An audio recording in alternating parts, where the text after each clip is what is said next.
Instagramda hamma narsa haqiqat deyolmayman. Hozirgi kunda Instagramda juda ham ko'p baxtli hayot ko'payib ketgan.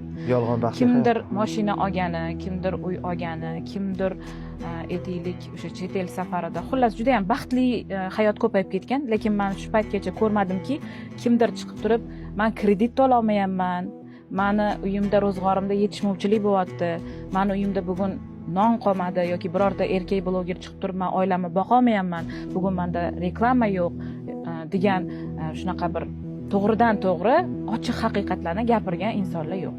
Baxt ko'rsatilmaydi, baxt yashaladi degan umiddaman men. Masalan, men hozirgi kunda aynan shu narsalarni tiyishga harakat qildim. Ya'ni aytaylik yo'q narsani ko'rsatmaslikka.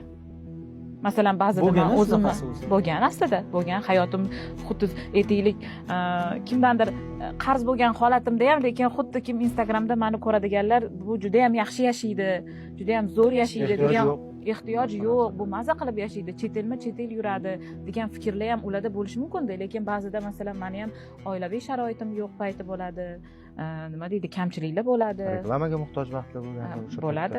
Pulsiz vaziyatlar ham bo'ladi. Pulsiz vaziyatlar ham bo'ladi.